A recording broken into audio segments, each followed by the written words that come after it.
Ada 7 nasihat Ali bin Abu Thalib yang bisa dijadikan pedoman hidup. Jika kita mampu melakukannya, hati akan terasa tenang, tubuh akan terasa bersemangat, hidup menjadi bahagia, kehormatan dan agama akan terjaga. Ali bin Abu Thalib pernah berkata, "Jauhilah 7 perkara maka tubuhmu akan terasa nyaman, hatimu akan terasa tenang, hidupmu akan bahagia, kehormatan dan agamamu akan terjaga." Pertama, jangan meratapi masa lalu. Masa lalu bukan untuk diratapi tetapi direnungkan. Betapa ruginya seseorang menghabiskan hidupnya hanya untuk meratapi sesuatu yang telah berlalu. Karena semua yang telah berlalu tidak pernah terulang kembali.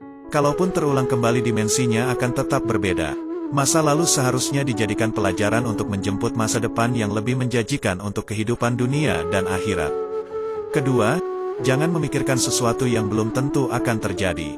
Karena hal itu hanya akan menimbulkan kekhawatiran, depresi, stres, mempengaruhi kesehatan tubuh dan terjebak dalam ilusi.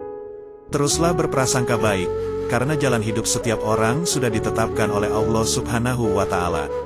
Dalam Al-Quran Allah Subhanahu wa Ta'ala berfirman, "Katakanlah bahwa sesuatu sekali-kali tidak akan menimpa kami melainkan apa yang telah ditetapkan oleh Allah bagi kami." Quran Surat At-Taubah ayat 51. Ketiga, jangan menghina orang lain jika apa yang engkau hina ada dalam dirimu. Berkacalah pada diri sendiri sebelum menghina orang lain. Tanyakan pada diri sendiri, pantaskah aku menghina orang lain padahal sesuatu yang aku hina dalam dirinya ada juga dalam diriku.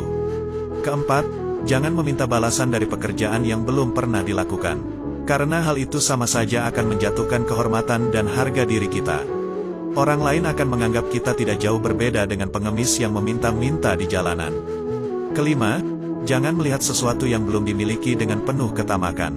Melihat sesuatu yang membuat kita termotivasi untuk mendapatkannya, memang tak ada larangan dalam agama, justru diperintahkan selama masih berada dalam koridor yang dibenarkan. Tetapi jika sudah diikuti dengan ketamakan, hal itu melanggar aturan. Karena ketamakan akan menjerumuskan seseorang dalam perbuatan yang berlebih-lebihan dan tidak terkontrol. Keenam, jangan marah kepada orang yang terlihat tenang. Karena hal itu sama saja membangunkan singa dari tidurnya dan memancing kelaparan buaya. Jangan melihat orang tenang tidak bisa berbuat apa-apa. Dalam ketenangannya, ia berusaha menahan amarahnya. Kapan amarahnya keluar maka ledakannya seperti bom yang mematikan. Berusahalah tenang dalam keadaan apapun. Menghadapi sesuatu dengan kemarahan tidak akan menyelesaikan masalah tetapi justru menambah dan memperkeruh masalah. Ketujuh, jangan memuji orang yang tidak tahu diri. Karena orang yang tidak tahu diri semakin dipuji semakin menjadi-jadi dan tidak akan menemukan jalan untuk mengoreksi dirinya. Boleh jadi hari ini dipuji, tetapi bisa jadi esok harinya ia justru menghina dan menjatuhkan kita. Jadi, berhati-hatilah dalam memuji orang lain, apalagi memuji orang yang tidak tahu diri. Wallahu alam.